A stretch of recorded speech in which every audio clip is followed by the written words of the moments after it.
कीजिए जो कि वेदांत विज्ञान से है। जो पूरा वेद का सार है वो वेदांत में आता है, और वेदांत हमारा छठवां दर्शन भी है। उस छठवें दर्शन का विज्ञान, वो विज्ञान गुरुदेव ने एक ही श्लोक में 8 शब्दों में गुरुदेव ने पूरे संसार का जो विज्ञान है वो हमको दे दिए। अब उस विज्ञान के 4 पहले पहलू है और 4 थोड़े से कठिन है, क्लिष्ट है। 4 सरल है और 4 कठिन है। तो पहले मैं सरल वाले 4 बताता हूँ कि वो 4 क्या है जो विज्ञान हमको हमारे जीवन में प्रयोग करना चाहिए।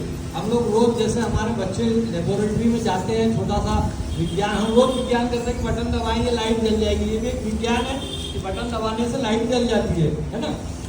तो अब हम पानी गर्म करते हैं, भाप हो जाता है, पानी को ठंडा करते हैं, वो बर्फ बन जाता है। तो ये भी एक विज्ञान है।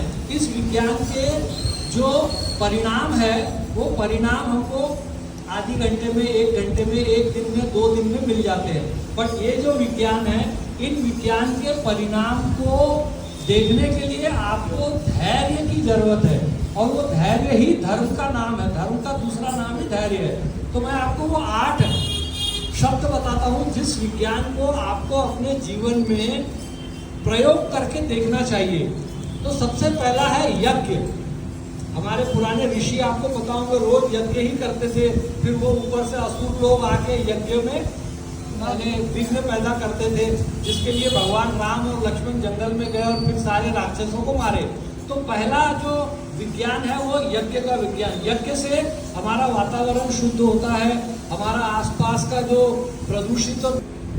उसके बाद दूसरा है तप। हमें तप करना पड़ेगा। तप करना ऐसा नहीं है कि पानी तो गर्म किया और 10 मिनट में भाप हो जाए। तप करने के लिए समय लगता है।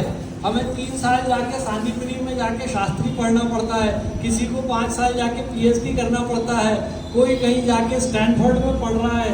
तो सालों तक अपने परिवार से दूर रह के रात दिन आंखों में सरसों का तेल डाल के पढ़ना होता है। तो वो तप होता है। ऋषि मुनि भी तप करते थे, हमारा भी तप करने का एक तरीका है। तो यज्ञ, तप करना बहुत जरूरी जीवन में। तप अगर नहीं है, तप का जो परिणाम है इसको समय लगता है। इसको 3 साल लगे, किसी को 10 साल लगते हैं, किसी को 20 साल लगते हैं, किसी को पहले हमने सुने हजारों वर्ष की तपस्या भी होती थी। तो तप करना जरूरी है। तीसरा है स्वाध्याय। स्वाध्याय, रोज हमें कोई ना कोई सदग्रंथ पढ़ना ही चाहिए अपने बौद्धिक उत्कर्ष के लिए। आज हम देख रहे हैं हमारे चारों तरफ जो है जिस प्रकार का वातावरण है, अगर उस वातावरण में हमारा बौद्धिक उत्कर्ष नहीं रहेगा तो हम किसी भी साधारण सी घटना के भी चपेट में आ जाएंगे और हम मतलब पथभ्रष्ट भी हो सकते हैं। और जो चतुर लोग हैं वो हमारा हो गया, स्वाध्याय हो गया, और चौथा है दान, जो मैंने अभी बताया था। दान हमें करना ही चाहिए। हमारे पूंजियों को, हमारे अर्जित पुण्य कर्मों को, हमारे अर्जित धन को हमें लोगों में बांटना ही पड़ेगा। तो ये 4 चीज जो है ये विज्ञान के शुरुआती 4 पहलू है जिसको कोई भी कर सकता है। हम जो बैठे हैं सब लोग कर सकते हैं। और आपको बता दूं ये काम रावण भी करता था। तो ये 4 चीज करना अत्यंत आवश्यक है, लेकिन इसको दम्भी व्यक्ति भी कर सकता है। तो ऐसा नहीं है कि ये हमारे लिए असंभव है। तो ये जो 4 चीज है, इसके अलावा जो उन्होंने 4 चीज बताए वो अगर हम करते हैं तो उसके क्या परिणाम होंगे वो आप सोचिए। पहला है सत्य। सत्य का आचरण करना। हर हाल में हमें सत्य को नहीं छोड़ना है। तो अगर हम सत्य को पकड़ के रखते हैं तो बहुत लंबे समय तक हमें वो विज्ञान का प्रयोग करना पड़ेगा, तब जाके हमें सत्य का क्या परिणाम और फल हमको मिलता है वो पता चलेगा। सत्य हो गया। दूसरा है क्षमा। हमें किसी ने कितना भी दुख क्यों ना दिया हो, हमें क्षमा करने की एक आदत हमारे अंदर होना।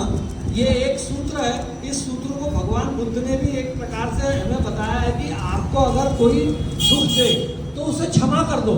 लेकिन उसके बाद उन्होंने एक और शब्द जोड़े हैं कि उसके बाद कभी उससे आप भरोसा मत करो। एक बार आपने किसी पर भरोसा किया, उसने आपको दुख पहुंचाया, हानि पहुंचाई, क्षमा कर दो, लेकिन फिर से वही गलती उसके बाद जाके मत करो। तो क्षमा करने के बाद हम मतलब अपने आप को इस चीज़ों से अलग कर सकते हैं। तो सत्य, क्षमा। तीसरा है दया।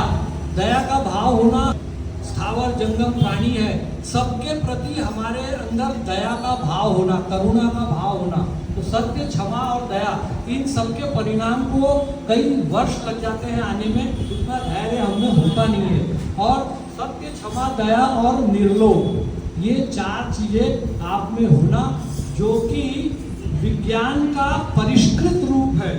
और अगर जिसने इन आचरण को अपने जीवन में ला लिया, वो महात्मा की श्रेणी में आ जाता है। महात्मा बुजुर्ग, जितने भी महात्मा आपने सुने हो, वो ये 4 विज्ञान को अपने जीवन में उतार के ही महात्मा के स्तर तक पहुंचे हैं। तो इस प्रकार ये छोटे छोटे जो शब्द हैं कि यज्ञ, तप, स्वाध्याय और दान, फिर उसके बाद सत्य, क्षमा, दया और निर्लोभ, इनका हम आचरण करें, ये कोई साधारण शब्द नहीं है, ये विज्ञान है। ये गुरुदेव के सारे ग्रंथों को पढ़ने के बाद के निचोड़, मतलब पूरा घी निकला हुआ आपको दे रहे हैं। आपको कोई गाय लाने की जरूरत नहीं है, दूध पिलोने की जरूरत नहीं है, उसको दही जमाने की जरूरत नहीं है, मक्खन बनाने की जरूरत नहीं है, सीधा घी निकाल के आपको चम्मच से गुरुदेव खिला रहे हैं।